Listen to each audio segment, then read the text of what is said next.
इंदौर में चूड़ी बेचने वाले की धार्मिक पहचान के आधार पर पिटाई के आरोपों और उस पर हुई हिंदू मुसलमान की राजनीति परेशान करने वाले ट्रेंड को सामने रख रही है। इस मामले पर राष्ट्रीय अल्पसंख्यक आयोग ने इंदौर के डीएम को एक चिट्ठी लिखकर कहा कि अल्पसंख्यक आयोग के उपाध्यक्ष के निर्देश पर आयोग ने इंदौर में अल्पसंख्यक वर्ग की चूड़ी वाले की पिटाई के सोशल मीडिया की खबर पर स्वतः संज्ञान लिया है।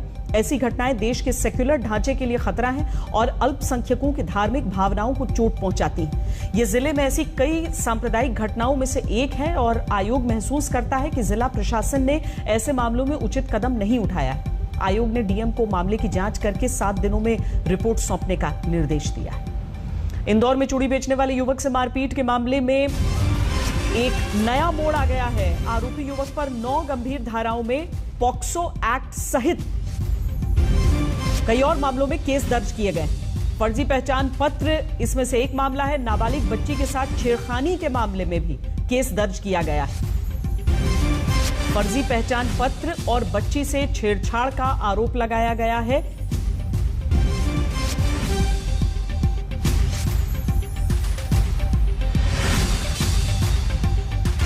देश में हिंदू मुसलमान के आधार पर बंटवारा समाज के लिए खतरनाक है, इसीलिए ऐसी घटनाएं बढ़ती हैं तो इस पर समाज का खबरदार होना जरूरी है। लेकिन यह भी सच्चाई है कि ऐसी घटनाओं को अंजाम देने वाले और माहौल बिगाड़ने वाले चंद लोग ही हैं। हाल ही में अमेरिका के थिंक टैंक प्यू रिसर्च की भारत पर एक रिपोर्ट प्रकाशित हुई थी। रिपोर्ट के अनुसार भारत के 84% लोग असली भारतीय होने में और सभी धर्मों के आदर में यकीन रखते हैं। भारत के सभी प्रमुख 6 धर्म के लोगों ने यह भी माना कि भारत में उन्हें पूरी धार्मिक आजादी है।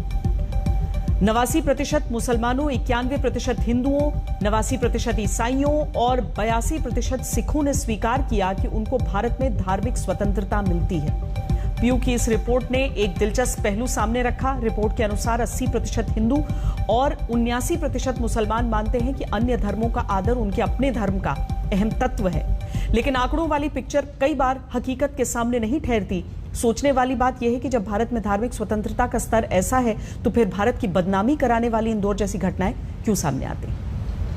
खबरदार में अब हुर्रियत कॉन्फ्रेंस के बुरे दिनों का विश्लेषण करते हैं जो बहुत जल्द आते दिख रहे हैं। जम्मू कश्मीर में 28 वर्षों से अलगाववादियों की अगुवाई करने वाले इस संगठन पर सरकार की टेढ़ी नजर है। ऐसी उम्मीद है कि इस संगठन के दोनों धड़ों के खिलाफ यूएपीए के तहत प्रतिबंध लगाया जा सकता है। यह कार्रवाई केंद्र सरकार की जीरो टॉलरेंस नीति के तहत हो सकती है। हुर्रियत पर जिस कार्रवाई की तलवार लटक रही है उसका एक आधार काफी दिलचस्प है।